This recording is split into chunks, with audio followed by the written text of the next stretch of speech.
Good morning. It is Tech for Senior. I'm Ron Brown. I'll be your host today.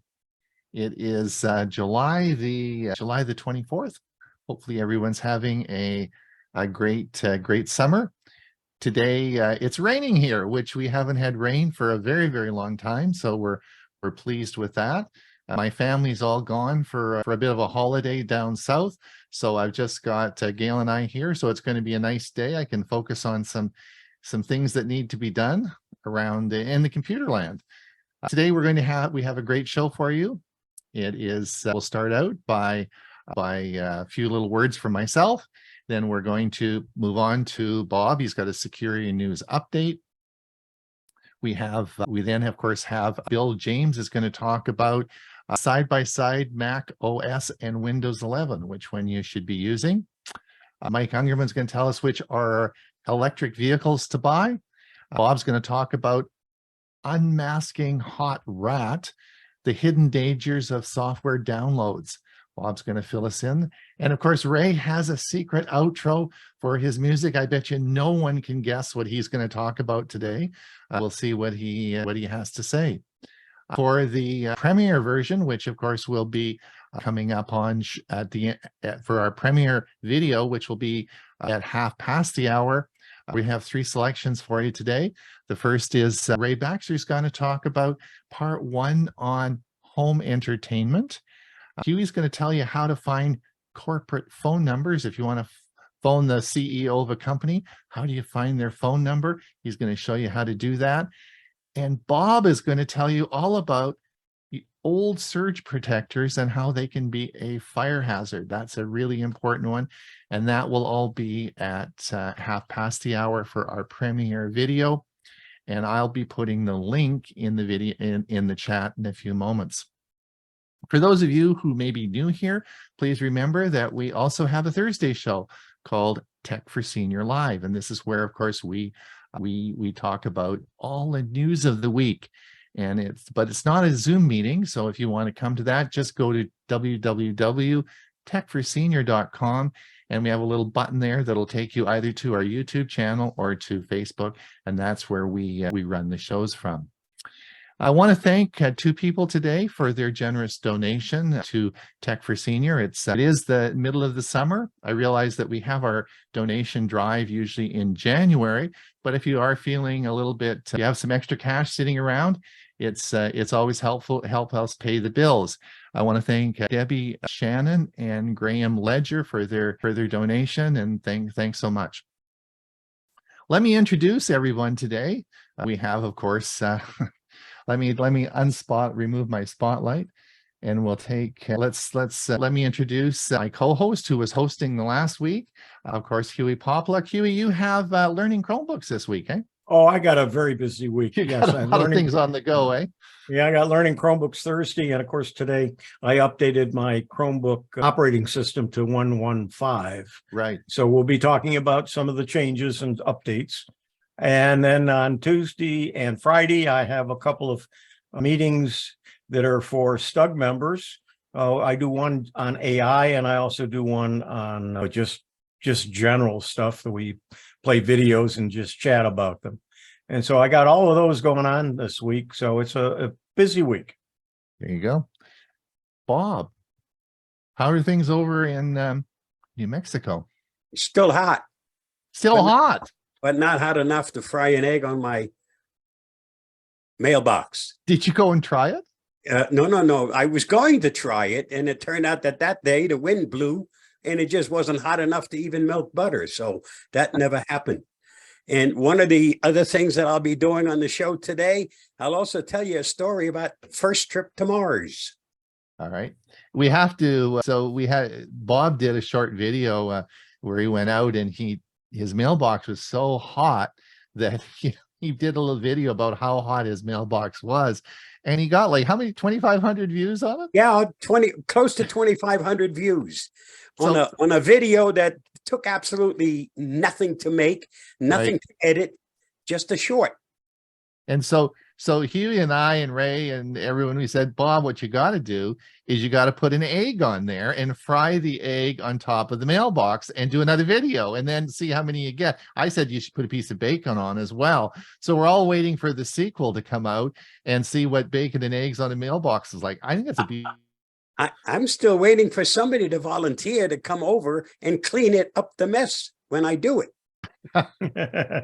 Do we get so okay? Place aluminum foil on the box first and then put the egg and bacon. Then it on. won't be hot enough. Oh, well, There you go. All right. And of course, Ray, are you going to keep us in suspense to the end of the show, I suspect, eh? Absolutely. Absolutely. All right. So Well, there are we, things. we had some rain yesterday, and our monsoons are finally starting, and this is what we love in the mountains. So right now the temperature in the mid 70s, and it won't be nearly as hot as it has been in the past 2 weeks. Yeah. Is it cooling off down in Phoenix, or what's happening down there? Yeah, it's below 118 now, Oh, really? Whoa. Whoa. which isn't saying much. And Bill James, your gadget of the gadget tomorrow, you're not going to give us any clues, eh? not one. Not one, eh? I didn't So the believe seat. So was it last week you did the seat, that the collapsible seat? I believe so. Was it? And I have one of those. I've actually had one for 2 years, and they are great. So if you didn't see it and you haven't subscribed to our newsletter, please do so, because it is that really was a great product. Thank you. All right. Well, we'll talk to you in a moment, because you're up with your session in a few minutes. And then, of course, Mike Ungerman has his typical smile when he's sitting there and the sun is charging his EV and charging all his hot water and everything, and he's not paying for any of it. Actually, you're probably selling it back to the electric company, right? Well, for in the summer now, it's half days because we get in the big thunder bumpers and that cuts off the sun.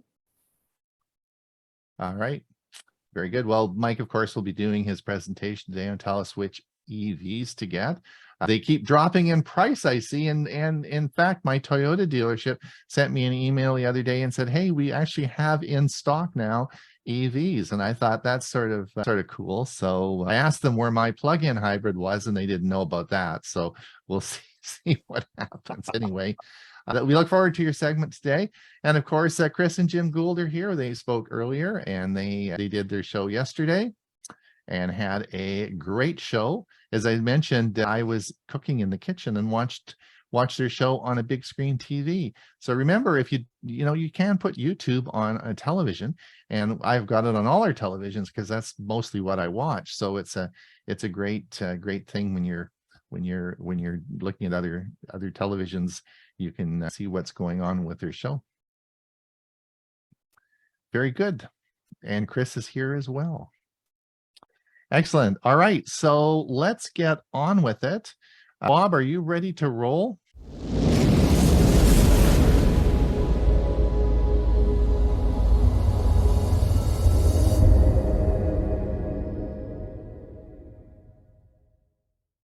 Here is my security news roundup for the week ending July 21st, 2023. Millions of sensitive U.S. military emails were reportedly sent to Mali due to a typo. Millions of emails associated with the U.S. military have been getting sent to Mali, a West African country allied with Russia, due to a typo, according to a report from the Financial Times. Instead of appending the military's .mil domain to their recipient's email address, people frequently type .ml, the country identifier for Mali, by mistake. Johannes Zerbier, a Dutch entrepreneur contracted to manage Mali's domain, tells the Financial Times that this has been happening for over a decade, despite his repeated attempts to warn the U.S. government. Read more at theverge.com. WormGPT is a ChatGPT alternative with no ethical boundaries or limitations. A hacker has created his own version of ChatGPT, but with a malicious bent. Meet WormGPT, a chatbot designed to assist cybercriminals. �wormGPT's developer is selling access to the program in a popular hacking forum, according to email security provider /Next, which tried the chatbot. We see that malicious actors are now creating their own custom modules similar to ChatGPT, but easier to use for nefarious purposes, the company said in a blog post. �wormGPT produced an email that was not only remarkably persuasive, but also strategically cunning, showcasing its potential for sophisticated phishing and BEC attacks, /Next said. Read more at PCMag.com. VirusTotal data leak exposes some registered customers' details. Data associated with a subset of registered customers of VirusTotal, including their names and email addresses, were exposed after an employee inadvertently uploaded the information to the malware's scanning platform. The security incident, which compromised a database of 5,600 names in a 313 KB file, was first disclosed by Der Spiegel and Der Standard on Wednesday. We are aware of the unintentional distribution of a small segment of customer group administrator emails and organizations' names by one of our employees on the VirusTotal platform, a Google Cloud spokesperson told the Hacker News. We removed the list from the platform within an hour of its posting, and we are looking at our internal processes and technical controls to improve our operations in the future. Read more at thehackernews.com. U.S. government blacklists Citrox and Intellexa spyware vendors for cyber espionage. The U.S. government on Tuesday added 2 foreign commercial spyware vendors, Citrox and Intellexa, to an economic blacklist for weaponizing cyber exploits to gain unauthorized access to devices and threatening the privacy and security of individuals and organizations worldwide. This includes the company's corporate holdings in Hungary, Citrox Holdings CRT, North Macedonia, Citrox AD, Greece, Intellexa SA, and Ireland, Intellexa Limited. By adding to the economic deny list, it prohibits U.S. companies from transacting with these businesses. Read more at thehackernews.com. FIA World Endurance Championship driver passports leaked. Le Mans Endurance Management, operating the FIA World Endurance Championships website, exposed a data of hundreds of drivers by leaking their IDs and driver's licenses, the Cyber News research team has discovered. On June 16th, our researchers came across 2 misconfigured, meaning publicly exposed, Google Cloud storage buckets. Both combined, they contained over 1.1 million files. Among them were hundreds of passports, government-issued IDs, and driver's licenses belonging to FIA World Endurance Championship drivers. Read more at cybernews.com. Meta, Google, and OpenAI promise the White House they'll develop AI responsibly. The White House brought in AI's top 7 companies Friday to make a series of voluntary promises to protect users. The companies, Amazon, Anthropic, Google, Inflection, Meta, Microsoft, and OpenAI, have all agreed to a series of asks from the White House to address many of the risks proposed by artificial intelligence. The promises consist of investments in cybersecurity, discrimination research, and a new watermarking system informing users when content is AI generated.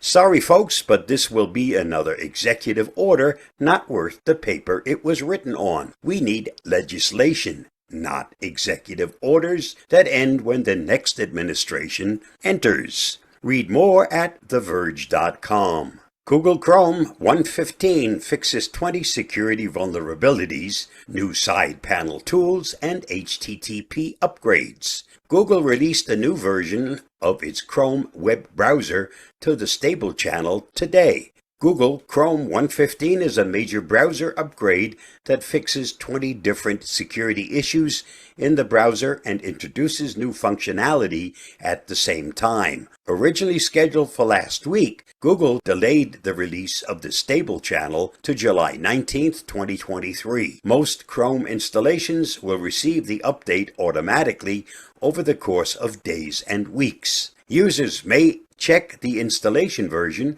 by selecting Menu, Help, About Google Chrome. I updated my version on Saturday. Read more at ghacks.net. This week's must-see on my YouTube channel. A children's story, Summer with Grandma, using AI for good. I end this video by detailing how I put this together. Please watch my video on that topic by following the link listed. Did you know? If you replace W with T in what, where, and when, you get the answer to each of them. Netflix spent zero on marketing its DVD rental business, but over 6 million people still used it. During the first 5 months of Pokemon Go, gaming-related accidents increased by 26.5%. Love has nothing to do with what you are expecting to get, only what you are expecting to give, which is everything. Thanks to Katharine Hepburn. Just thought you might like to know. And that's a wrap for this week's Cybersecurity News Roundup. Stay safe, stay secure. I'll see you again next week. Bye-bye, and thanks for watching and listening. Once upon a time, in the not-so-distant future, a group of intrepid adventurers embarked on humanity's first journey to Mars. The year was 2035, and space exploration had reached an exciting new chapter. The crew consisted of scientists, engineers, and visionaries who were driven by their insatiable curiosity to explore the mysteries of the Red Planet. As the massive rocket carrying the crew roared into the heavens, the world watched with bated breath. The crew members, each with their unique skills and talents, quickly bonded as they hurtled through the vast expanse of space. Among them were Captain Alex, an experienced astronaut with nerves of steel, Dr. Maya, a brilliant geologist with a passion for uncovering Mars secrets, and Sam, an ingenious engineer responsible for the spacecraft's critical systems. After months of traveling, the crew finally approached Mars. As they gazed out the windows, they saw the rusty-red surface growing larger with every passing second. Excitement filled the ship as they prepared for the landing. Guided by their skilled pilot, Captain Alex, the spacecraft gently touched down on the Martian soil. Their first steps on Mars were nothing short of awe-inspiring. They felt the crunch of the rust-colored sand beneath their feet, and the thin atmosphere created a surreal, alien-like environment. Dr. Maya couldn't contain her enthusiasm as she collected rock samples and examined the ancient landscape, while Sam marveled at the engineering challenges that had been overcome to reach this distant world. As they explored further, the crew encountered unexpected challenges. Mars' thin atmosphere made it impossible for humans to breathe without spacesuits, and the extreme temperatures forced them to adapt quickly. But they persevered, learning to harness the planet's resources and use them to their advantage. They set up a temporary base camp, and every night, they gathered around the campfire, sharing stories and laughing under the distant Martian stars. One day, while exploring a deep Martian canyon, the crew made a remarkable discovery. They stumbled upon an ancient structure, a long-lost Martian civilization that had thrived millions of years ago. Excitement and wonder filled the air as they carefully documented their findings and speculated about the life that might have existed on this alien world. As weeks turned into months, the crew's time on Mars was drawing to a close. They had accomplished so much, but they knew that returning home was necessary to share their discoveries and pave the way for future explorations. With heavy hearts, they bid farewell to the Martian landscape and began their journey back to Earth. The return journey was filled with mixed emotions. While they were eager to reunite with loved ones and share their experiences, leaving behind the beauty and mysteries of Mars was bittersweet. As they re-entered Earth's atmosphere, they realized that they had forever changed the course of history. Humanity's quest for knowledge and exploration had taken a giant leap forward. The crew's triumphant return was met with jubilation and admiration from people all around the globe. Their story of courage, curiosity, and unity had inspired generations to dream big and reach for the stars. And as they stepped out of the spacecraft, their eyes shining with the wisdom of the universe, they knew that their first trip to Mars was only the beginning of humanity's grand adventure into the cosmos. And so, the exploration of the cosmos continued, fueled by the same unyielding spirit that had brought them to the red planet in the first place. And that, my friends, is the tale of the first journey to Mars, a story of discovery, wonder, and the boundless potential of the human spirit. May it inspire you to chase your own dreams and embark on journeys that lead you to the furthest reaches of imagination and beyond.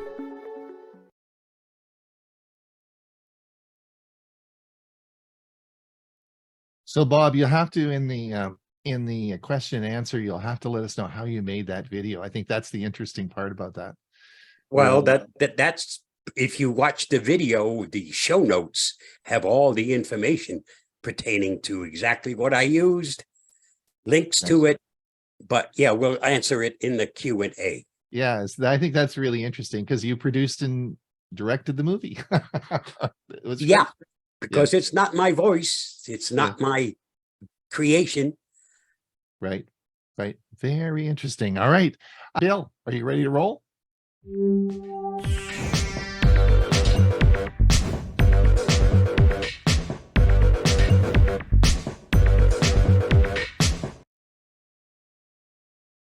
Good morning, everyone. Today we're going to talk, we're going to do a side-by-side comparison with the Mac OS and Windows 11. And I'm going to give you 9 tips that we're going to demystify.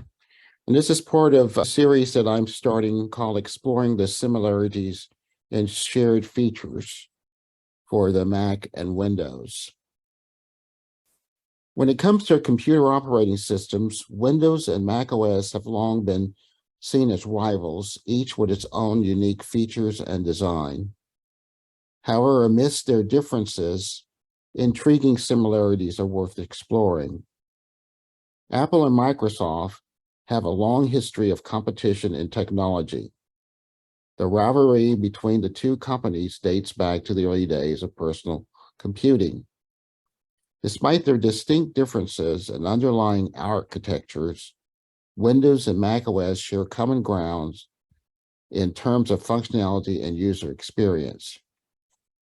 Here we are comparing the latest versions of the two operating systems, Mac OS Ventura 13.4 and Microsoft Windows 11 22H2. When it comes to searching for files and folders on your computer, you need to have a tool to do so, and Mac has provided what they call the Mac Spotlight search. It's used to quickly access application files information on your Mac. To access it, you press the Command key plus the space bar to open Spotlight. Then you start typing what you're searching for, and Spotlight will suggest matching results as you type. In Windows, you can quickly find application files, information on your computer. You do so by pressing the Windows key to open the Start menu and start typing to search for apps and files. And like the Mac, the Windows search will suggest matching results as you type. One other thing that the Mac has is what they call quick app switching. And to do so, you press the Command plus Tab to switch between open applications. You hold down the Command key and keep pressing the Tab to cycle through the list.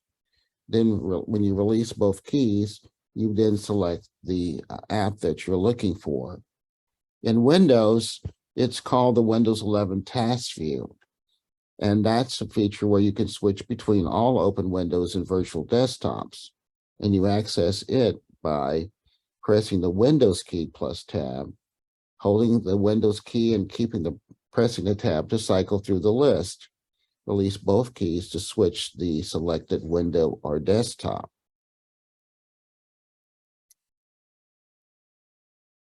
Macs use trackpads.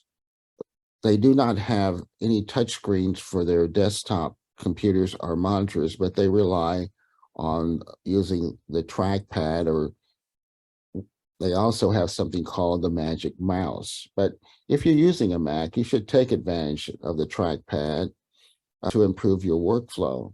For example, if you use a three-fingered swipe, you can access mission control or swipe left or right with three fingers to switch between full screen apps.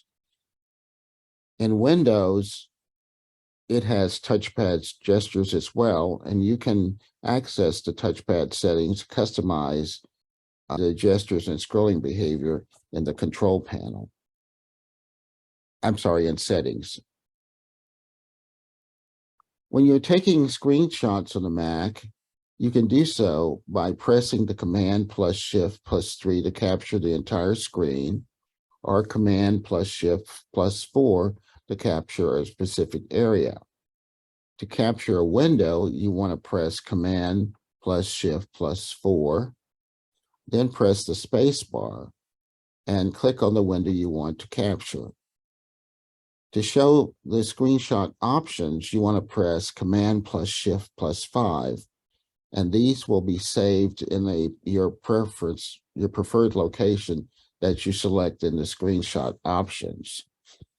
If you're using Windows, they have something called the snipping tool, and you can access by typing in snipping tool or snippet sketch, or you can use a keyboard shortcut, which is the Windows key plus Shift plus S. The Windows key plus print screen takes a screenshot of the entire window, and your screenshots are saved in pictures in the folder called screenshots. One of the things that you'll want to do on your Mac is customize your sidebar in Finder. Make your Finder window more useful by customizing the sidebar.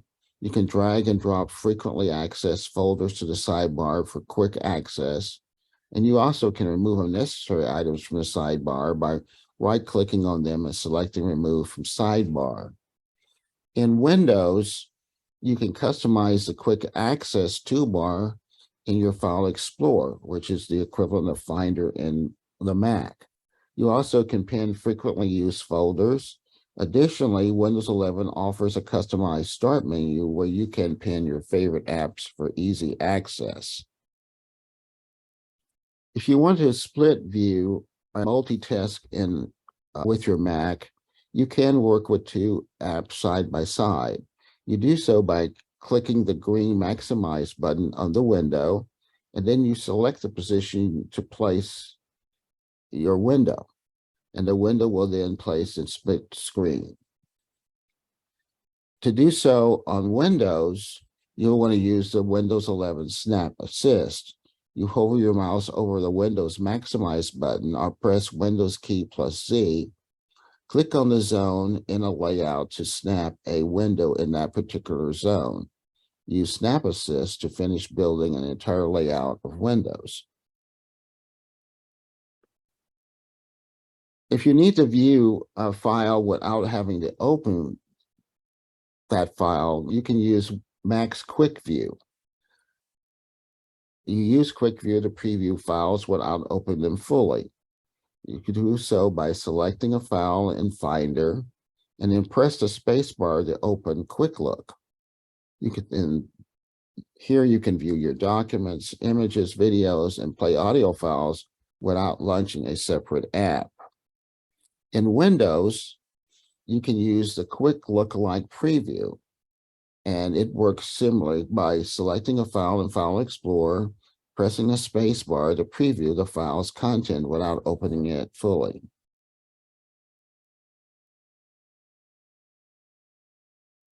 You can also, in the Mac, you might want to customize your dock.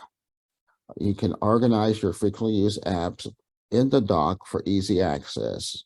You can drag icons to the dock, and you can also rearrange them to your preferences. Right-click on the app icon to access options like keeping it on the dock even when the app is closed. Additionally, you can customize the dock's position and behavior. the Windows 11 taskbar is similar to the Mac dock. And here also you can organize your frequently used applications, files, information on the Windows taskbar. You can right-click on an app icon on the taskbar to pin or unpin it. And again, you can also customize the taskbar's position and behavior. If you want to use emojis on your Mac, you can do so by pressing Command plus Control plus space to open the emoji picker, or you can press the function plus E to see the list of related special characters. In Windows, you'll want to press the Windows key plus period to open the emoji picker and find various emojis and symbols. So in conclusion, while Windows and Mac OS may have their unique strengths and fan bases, it's important to recognize the commonalities that exist beneath the surface. From the user interface to file management, internet browsing, productivity tools, and accessibility features, these two operating systems share more similarities than meets the eye. There are some key differences between the Command key on Mac OS keyboards and the Windows key on Windows keyboards. The similarities are that both the Command key on the Mac OS and the Windows key on PC keyboards are modifier keys. This means they're used in combination with other keys to perform various functions and shortcuts. It's also worth noting that some specific Mac keyboard shortcuts or functions involving the Option key do not have a direct equivalent on a Windows keyboard. While Mac OS and Windows 11 have different names and implementations for certain features, both operating systems aim to provide users with efficient ways to navigate, access apps and files, and customize their user experience. The tips provided for each system can help optimize your workflow on these respective platforms.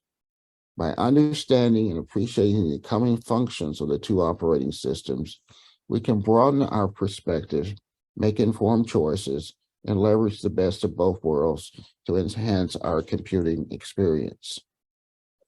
The sources for further reading is Macworld, Mac versus the PC.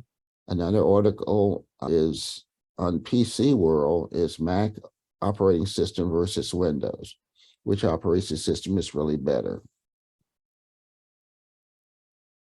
That is my side-by-side comparison of the Mac OS and Windows 11 tips demystified. Thanks, Bill. Good comparison. Now, are you on a Mac now? I am. I'm using my Mac. So you're broadcasting on a Mac. Yeah, cool. Are you doing more Mac now, or how are you? Because you're it's about 50-50 now. Okay. You're truly ambidextrous. Well, I think I just know enough to be dangerous, but I mean, it's fun. It is. Yeah. Cool. All right. All right. Let's see how to save money. Well, maybe not save money, spend money. Well, I don't know. We'll see what Mike has to say on purchasing an EV. Let's have a look.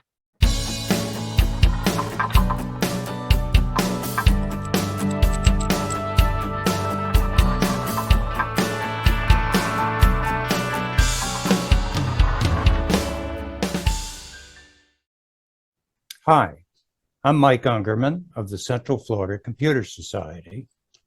Today, we'll continue with the 9th in a series on electric vehicles and the first in a series of presentations on the EVs that are available or will be available for purchase in the US and Canada in 2023. To date, I've presented on various aspects of electric vehicles. So we'll start a review of EVs with a focus on battery electric vehicles that are available for sale this year. I've had a lot of input from this group, including Ron and Huey, forwarding me links to websites and videos on EVs. I also queried AIs with current databases, Google Bard and Microsoft Bing. I learned very quickly not to trust the AIs, as their information was either wrong or incomplete in several inquiries. Even their calculated data in several queries was incorrect, but they were a start. Here's the initial inquiry I made of Google Bard. List every battery electric vehicle for sale in 2023. The result looks extensive, even with photos. But let's scroll down through them all. Looking pretty good. Alphabetical order.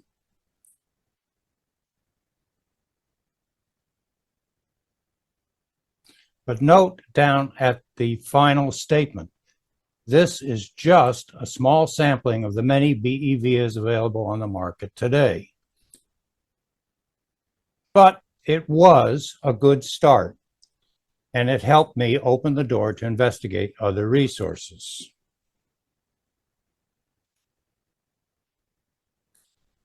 The first resource I looked at was Car and Driver. Their article is the basis for most of the data in my presentation. The link is shown here. Let's take a quick look at their website.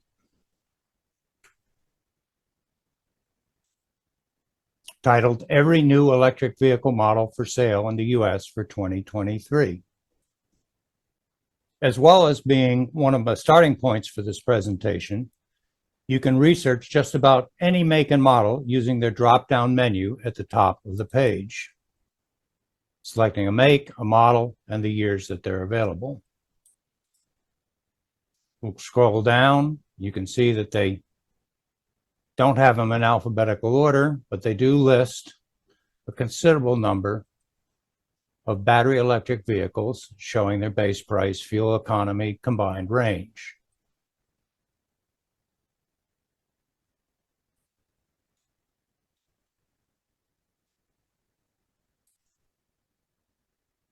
So taking that information from Car and Driver and additional research, I developed a Google spreadsheet showing the BEVs actually available for sale in 2023. The link is shown here and will be available at my website, which is posted in the Saturday Tech for Seniors newsletter. Let's take a look at the spreadsheet.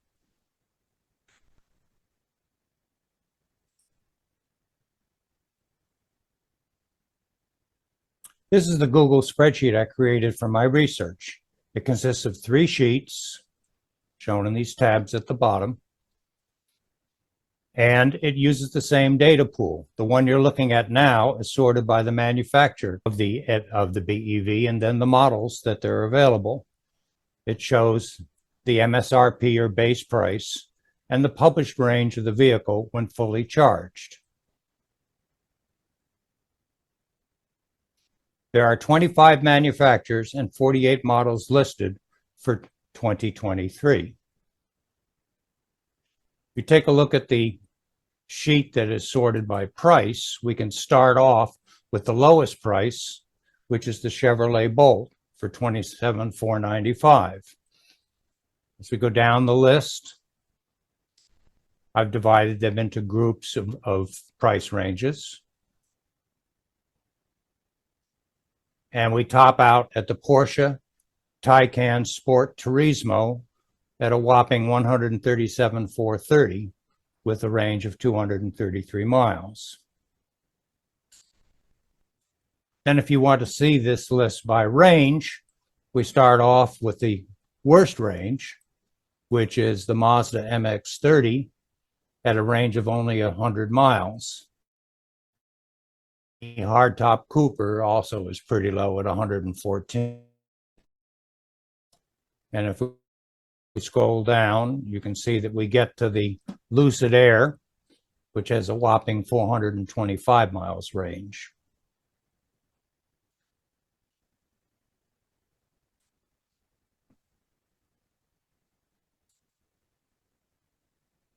Taking the spreadsheet as an input, I researched and obtained images of all of the vehicles that are in the spreadsheet.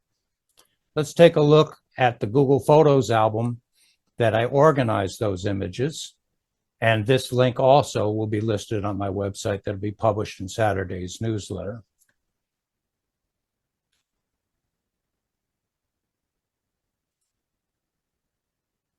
Here's the album, 2023. They are sorted by manufacturer with price and range annotated. And if you select the first one, you'll see that in the left-hand corner, you get the information that I've entered in. And this is an Audi e-tron at 72,000 approximately MSRP with 208 miles range. Another Audi Sportback, 75,195. Another Audi e-tron GT, 106,395. And yet again, another Audi. So there's quite a list of Audis. Q4 Sportback, 59,395. And the Q4 e-tron, 59,995, 265 miles range. Moving on, we get to the BMWs. Another BMW. Third BMW.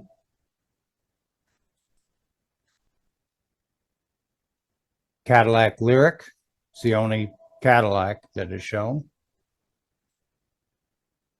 Chevy Bolt, one of the lowest price cars at $27,495. And then there's the Bolt EUV, which is a slightly larger car, $28,795, 247 mile range. This is the Fisker Ocean SUV. You'll note that it's not exactly a professional photo. That's because I took the picture of this Fisker, which was a prototype car that was on display here in Orlando on International Drive back in December. I got a chance to walk around it, sit in the car, talk to the sales reps, and generally get the feeling of this vehicle, which does interest me. Ford has its F-150 Lightning truck, 86,694, and the Mustang Mach-E, which you would think of it as being a sport car, but it's actually a four-door BEV at 53,550. One of the larger BEVs is this Hummer, big heavy vehicle, 112,595, and pretty good range for that big of an off-road vehicle, 329 miles. Hyundai Genesis, actually it's a Genesis, it's got its own brand name now, 60 grand. And the electrified G80, which takes one of their gas models and electrifies it. The Hyundai line, the Ioniq 5 at 45,295. And the Ioniq 6. You note this is more of a sedan, where the previous was more of a crossover. Hyundai Kona is their small electric vehicle, 34,885. Jaguar I-Pace, 72,575. Kia EV6. This is Kia's EV line, 50,025, 310 mile range. The Kia Niro EV, which is the fully electrified version of the Kia Niro plug-in hybrid, which I currently own. And I was considering this as a possible upgrade sometime in the future, but I'm still interested in the Fisker line. Lucid Air, 89,000. Mazda MX-30, 35,485, 100 mile range. So here's a vehicle that obviously was not designed to be anything more than a city car if you're only going to get 100 mile range out of it. Mercedes has a fairly good line of electric vehicles. Their sedan, the EQS, their EQS SUV, 105,550. The EQE, another sedan at 76,050. The Mini Cooper Electric, 30,895. Again, 114 mile is the second lowest range. And this again would probably be just a city car for local commuting. Nissan Ariya, brand new model from Nissan this year, 48,485 crossover. Nissan Leaf, one of their first electrified vehicles, and was one of the first actually in the United States, and it's 29,135 with a 149-mile range. Polestar, a unique vehicle, factory orders only. Their sedan, 49,800. Porsche Taycan.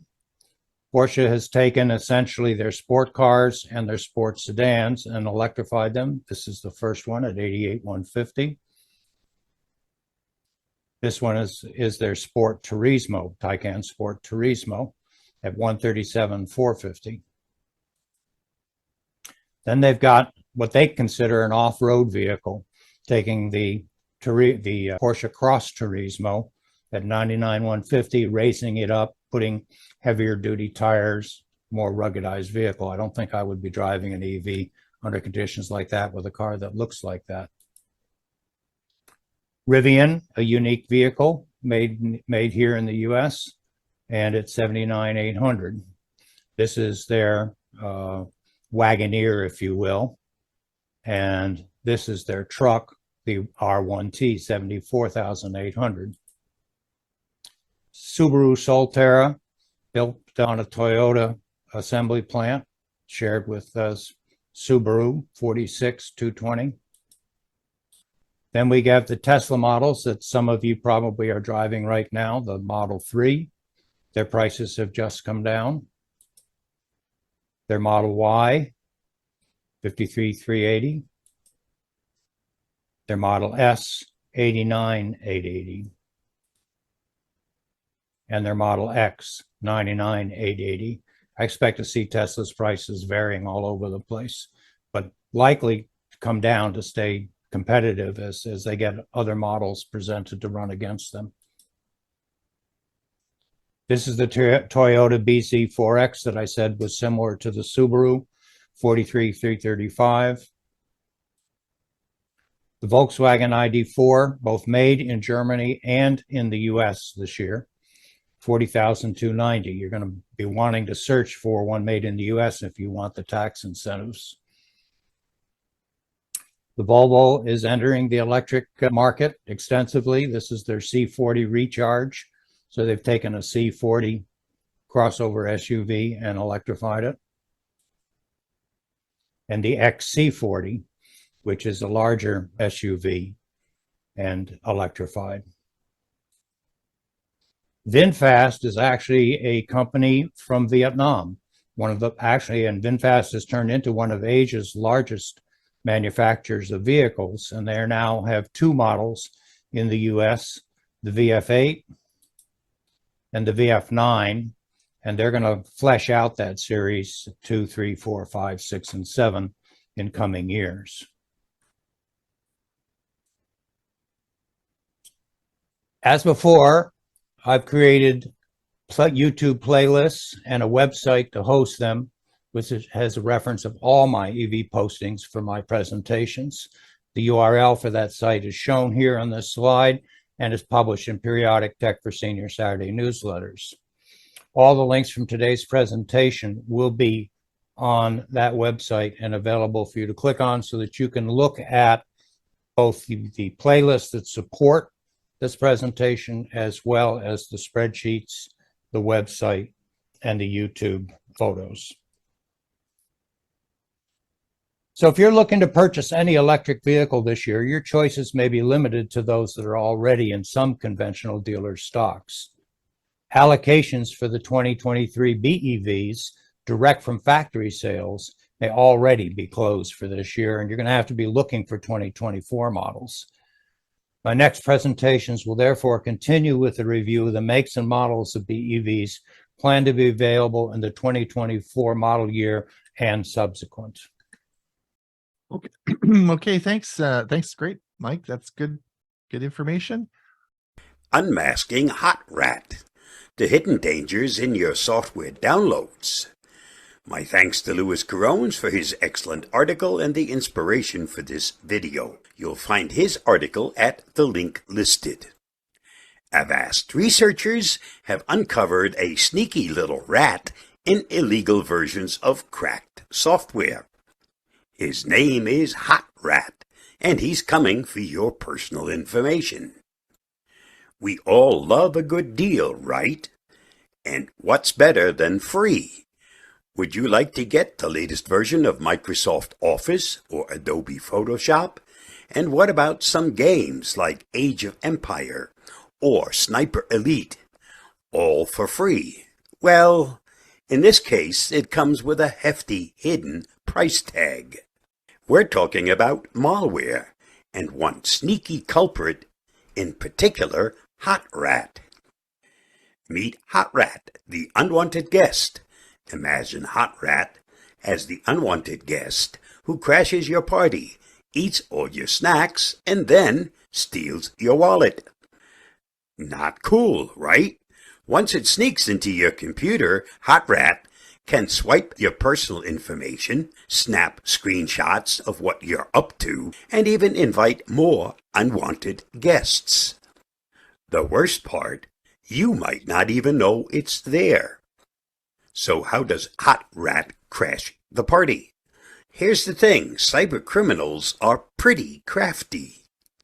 They hide Hot Rat inside cracked software, which is just a fancy term for software that's been tweaked to bypass copyright protections. Cracked software is illegal, pirated software that you should generally steer clear from, and Hot Rat exemplifies exactly why. These cyber party crashers can weaponize any illegal software, turning it into a delivery vehicle for their malware.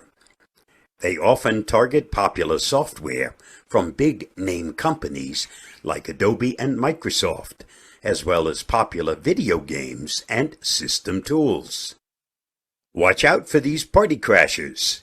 Here's a list of just some of the software that's been abused by cybercriminals to spread Hot Rat. Age of Empire 4 Digital Deluxe Edition, Microsoft Office 2022, Microsoft Office Professional Plus 2021, Battlefield 3 Premium Edition, CCleaner, Professional, Sniper Elite 4 Deluxe Edition, Adobe Illustrator 2023, Far Cry 4 Gold Edition, Adobe Photoshop 2021, ℎ𝕠𝕠𝕝 Uninstaller Pro. See the article for more Hot Rat infected apps. So that free version of Adobe Photoshop or the latest video game you just downloaded could be a Trojan horse for Hot Rat, among a multitude of other potential security vulnerabilities. Here's how to keep your party malware-free. The best way to keep your party or your computer malware-free is to only invite guests you trust. In other words, only download software from official websites or authorized distributors. If a deal seems too good to be true, it probably is. And don't forget to keep your antivirus software up to date and switched on. Hot Rat, like many other types of malware, often tries to turn off antivirus software to avoid getting kicked out of the party. If a software installation asks you to turn off your antivirus, that's a big red flag. The risks that come with illegal downloads just aren't worth it. Not only could you be opening your computer up to party crashers like Hot Rat, but you're also breaking copyright laws. Stay safe online by only downloading software from trusted sources, and keep your antivirus software up to date. Remember, the best things in life might be free, but the best software quite often is not. Stay safe, stay secure, and only install legitimate software from reputable sources. I'll see you again soon. Bye-bye, and thanks for watching and listening. Thanks, Bob. That's good advice for sure. And I've yes, said it indeed. before, I'll say it We again. keep plugging along. I think everyone's got to be just reminded. All right, I'm going to say goodbye, Ray. Just before we get started, Yep. I'm going to say goodbye to our YouTube friends. Thank you for watching. Don't forget our premiere video will be starting at hour. I put the link in the show notes. You can, and we'll see you same time, same place next week. All right, Ray, take it away.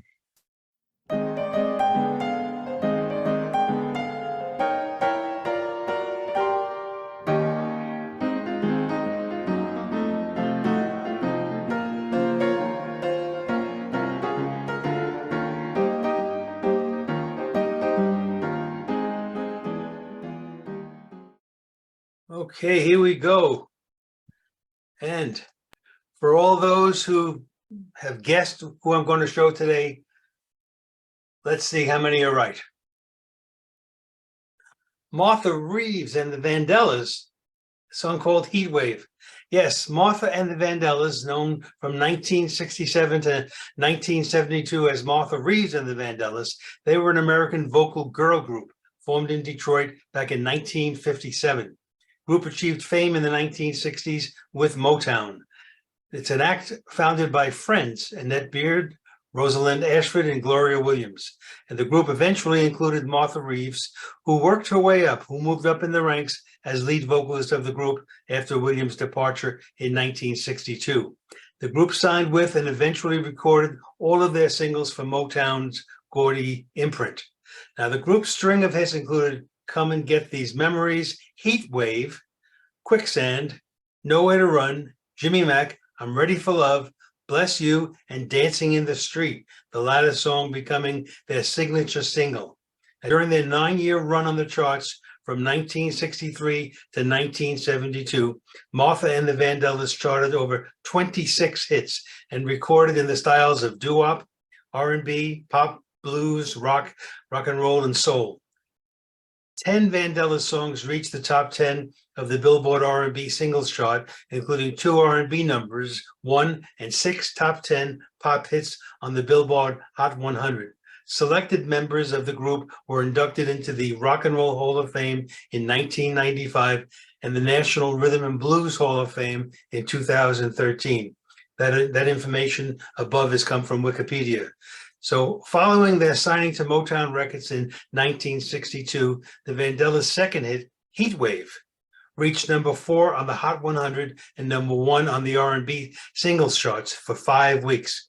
It became their first million seller and eventually got the group their only Grammy Award nomination for Best R&B Performance. If you're wondering, yes, I will stop with song titles expressing the current weather when we all return to normal temperatures for this time of year, and I think that may be as of today. Today's clip has been edited to just feature the musical portion. A comment on this video reads in part, an iconic UK TV show, Ready, Steady, Go. The show ran from 1963 to 1966. It featured many US R&B acts, including Motown stars, many making their UK TV debut on the show. These records were never played on the BBC. Now, on a separate note, with the passing of Tony Bennett, Tuesday's newsletter will include the commentary I wrote about him on October 11, 2021. So here we go with Martha Reeves and the Vandellas. Again, be sure to check out the newsletter on Tuesday. You'll see on the report I did a couple of years ago on Tony Bennett, and well worth reading. Thanks, Ray. Always a surprise, right? All right. Guessing, my motto. There you go. All right. Well, thanks a lot. We are now going to move into our question and answer period. If you have any questions, you want to comment about anything, just put your hand up and you'll come to top of the list and you can, we'll be able to answer your question. Don't forget that we have this Thursday, we have our Tech for Senior Live where the group gets together and we talk about all the news of the week. Also, you'll probably be sending out the Learning Chromebooks notification today, Huey. Yep. Yep, So the first one, and then there'll be another one on Wednesday. there'll be a learning Or Chromebook on Thursday, Thursday, yeah. which would be great. And then, of course, we'll all be back next Monday. So thank you for coming today. I put the link to the video, our premiere video in the chat. So a couple of times, so you should be able to see that there. Any questions? I have a question, Bob. The reason that, of course, I asked Bob to play that video was very interesting on how you made that video, right? Can you just give us a quick overview on how you did it? I can do that. Using AI to create and tell a story. This is also the only way I'll ever get to experience a trip to Mars. I use ChatGPT to create the story. And then I used a program or an app called ℍ𝕠𝕟 for creating the video. Then I used my favorite Screen Pal to do any last-minute editing. And that's also what I use to do the upload up to YouTube once the editing is completed. And what I'll do is I'll put that information into the chat. So if you want to get access to any of that, you will have access to it. Come on, chat, where are you? Bob, how did you do the voices? Like how did the voices get changed? The voice is part of ℍ𝕠𝕟. There are Okay. many voices in there that you can choose from. Right. ℍ𝕠𝕟 has a free trial, but of course it's limited and it has watermarked. It's the one program in AI that I pay for. It isn't really that expensive, and it is a fabulous program. Yeah, I'm using it extensively as well. All right. Very interesting. Very interesting. All right, Anne-Marie, Hello, I have a question go for ahead. Mike. I see horrible videos about Tesla's crashing and exploding because they have all these little batteries, I guess, in many battery packs, and then they all explode and explode and explode. Is that they have these horrible crashes when explosions when they crash, number one, and number two, do all the EVs have the same battery packs with all these little batteries tied together like the Tesla does? Okay, the first question is yes. Lithium-ion based batteries can create some pretty horrendous fires. It's one of the risks. It's a low risk if you actually looked at the statistics for automotive fires over the last couple of years. And we did cover that and the types of batteries in one of my prior EV presentation on batteries, which is on, I'm sure it's on the archives, Ron Scott for Tech for Seniors. The battery technology in your second question is changing, and we expect to see solid state batteries. We expect to see batteries that are formed instead of, say, on lithium based on sodium, which is non-flammable. So it's just, it's a matter of time for technology and development before they're in our cars. And it's not as horrific as they remember. When one of them happens, it's played 50 million times. That's and true. People then see it so many times. It's only one crash. When you've got a major automobile crash on the highway in a gasoline powered car and the gasoline spreads and there's fire, it can be pretty horrific too. So, but the point is well made. It is hard to put out a lithium battery fire, and there's all kinds of special training for first responders that, and how to do this. I think it's also, Mike, isn't it important that if you do have an EV that goes in for regular servicing and you follow the maintenance manual, because I know in my Toyota RAV4, the battery is kept under the back seat and there are filters that need to be changed to keep the temperature of the battery down. And, that's part of the servicing. So you do need to pay attention to that. I think a lot of times people just don't service their vehicles properly, eh? Well, I'm kind of guilty of that too. I've looked at my Kia PHEV's maintenance schedule, and there aren't very many items related to the battery. And if they are, they're all up around the 25,000, 30,000 mile range. And I drive so little, I've had it since 2018 and I've only put 14,000 miles on it. And then the gasoline engine side of it, and today we concentrated on the full battery electric vehicles, but the plug-in hybrids, my battery will give me 26 miles of range. So I do a lot of local commuting and, errands and things like that in that 26 miles. The only time my gasoline engine runs is on the longer trips, which might be once every 90 days or so, if that. So my engine, the gasoline engine, hasn't had the oil change in a year. I'll be changing it next month. Can they make the cell enclosure strong enough that the explosion doesn't propagate from one cell to another? No. Good question, but once those fires start, they do spread. Carl, go ahead. Yeah, I wanted to respond to Steve. I mentioned in Bob's AI video that I saw 2 fupas, and he asked only 2. Well, the 2 I saw, Bob probably knows, there's less than 1% atmosphere on Mars compared to Earth. There's only like 1/3% of oxygen. So landing with those parachutes is not going to end well. And number 2, starting a bonfire at night is not going to be very warm. Which is why this is a story, not a factual. Okay, that's the difference. This is a story. This is not a factual representation. I gotta admit, my girlfriend gets mad at me because whenever I'm watching some movie or video, I find a fupa, she says, "Stop it." My wife does the same thing. And when we played the video here, she said, "Oh, this isn't quite right." I said, "Yeah, I know, but that's the story. Enjoy it." Don't go looking for things you can say, "This is not right." Okay. Huey, question, comments? Comment on the e-battery fires.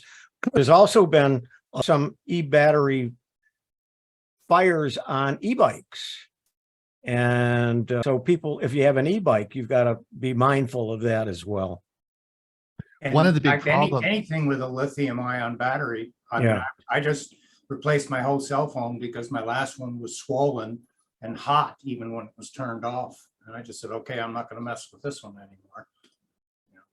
One of the problems in e-bikes is that people who purchase them, you can actually purchase knockoff batteries, and a lot of people who have them, there's been some horrible fires in Vancouver where bicycles have been involved, and people purchase knockoff batteries, which are, cheaper, and also they overcharge them. They actually overcharge the batteries to get longer life, and that all adds to big fires. And these bikes are often kept and charged in apartments, which, you can imagine the problems associated with that. So George, any comments? Yeah. By the way, George, thank you for sending the information about staying cool. For those of you who saw our last newsletter on this would be on Saturday's newsletter. I put George's information he sent me on seniors staying cool, and he had some good suggestions. So thank you for sending that to me. That was from a US publication. I hope I gave it credit. So electric bikes, the biggest problem I see, having bought an electric bike that the company is no longer in business, is that all of the batteries are in unique proprietary shapes and containers. And it's I watch out, I go to some of the festivals around and I look at all the bikes that are there. Not one of them has the same battery pack, and that's going to be a real problem when the batteries need replacing. I have one battery that needs replacing, and I can't get a replacement for it. The other one, you'll have to pedal harder. Yeah. The other that's not what I want to do. The other one, George, that came up on Leo Laporte's show the other day was, can you charge, Mike, you'll be interested in this one, can you charge your EV bike at an EV charging station? There is no EV charging station. Oh, you mean at a car EV? At a car charging station. No, we have in our strata, they put in, 6 charging stations, and when I wanted to use a charger for my bike. Oh no, that's a change in rules. Well, in actual, so I don't know if anyone's ever seen this, but you can You're get a cutting out. converter for to charge your EV bike. Sorry, I'm just a minute. My internet got a little unstable, but you can get a charging kit that converts to the EV charging station that cars use for your bike. Now, they do sell those now, whether they're legal or not legal or whatever, but it is possible. Now, I guess my opinion, I don't know what Mike thinks about this, but I'd be pretty upset if I was a car owner who wanted to charge my car and there was a bike charging his bike at an EV charging station. I think I wouldn't be very happy with that, but they talked a lot about this on Leo's show, and I thought this is very interesting. And I guess if you were traveling and you were cycling, let's say, George, you wanted to cycle to Comox and you're coming up island and you wanted to charge your bike. I mean, is that something that's reasonable? Well, I bought a slightly bigger, faster charger for my bike, which I will take with me on trips like that. Mm-hmm. It's a small, it's a small thing. It sits in my carrier. That's not a problem. And you can just plug it into 110. If you can find a restaurant that'll let you plug into the 110. Right. I was going to say it's most likely all level 1 charging. So the key is if you can just find a standard outlet and then have a good charger. Yeah, it does take a couple hours to charge it, even with a faster charger. And I worried that I damaged my battery once when I charged it, because it went a little higher than it does on the standard charger. Anyway, it seems to me to be better to carry a spare battery. Yeah, exactly. Yeah, but I can't buy one. That's the problem. I cannot buy a spare battery for my bike because the company's gone out of business. And like I said, they're all in unique shapes, and you just can't buy them.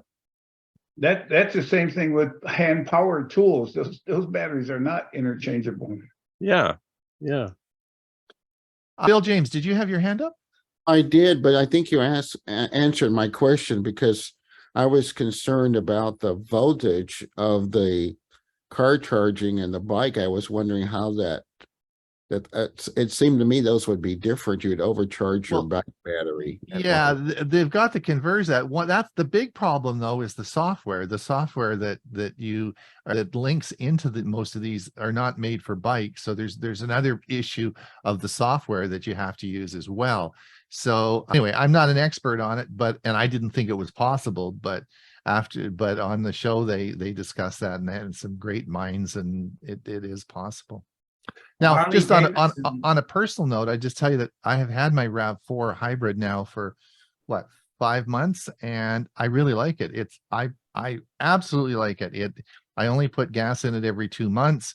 It's a great vehicle. Now, it's not a plug-in hybrid. I have a gas hybrid, but I really love it, and I'm totally sold on it.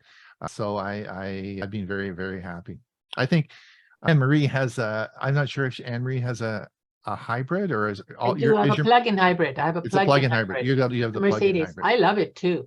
Yeah. Now I'm at a difficult situation where I probably in the next few months will have my plug-in hybrid, which I ordered as well, available. But that's another $25,000 in Toyota. And, I have to say, gee whiz, for $70 every 2 months, is that really going to be worth it to move to that? So I'm not sure that I'm going to go that route. So anyway, we'll see. I had bought a cheap smartwatch which did a whole lot of stuff, and I wanted to return it because I didn't like the software that I needed for it to actually do its job. Just had too many things it wanted to know that had nothing to do with the watch itself. So when I went to return it, they said, we've credited your account. Don't bother sending it back. I gave that watch to somebody else. I told them I don't like the software because it's pretty invasive. They said, who cares? They are now using that watch, and they are tickled pink with all the functions that are built into that watch. So something bad turned into something good. I mean, they're still sharing all that information, but that's their prerogative. Right. All right. Listen, I want to thank everyone to coming. It's 20 minutes past the hour. Another show. Huey, good luck this week with all your endeavors, and I'll see you, of course, for the show on Thursday. Thanks everyone for coming. Don't forget, this will be up on, if you want to replay some of the stuff we showed today, it'll be online later on today. And have a great July. Enjoy, stay cool, and we will see you same time, same place next week. And don't forget the premiere. Yep. And don't forget the premiere video. Some really good stuff in that. So the link is in the chat. Bye now. Bye, everybody.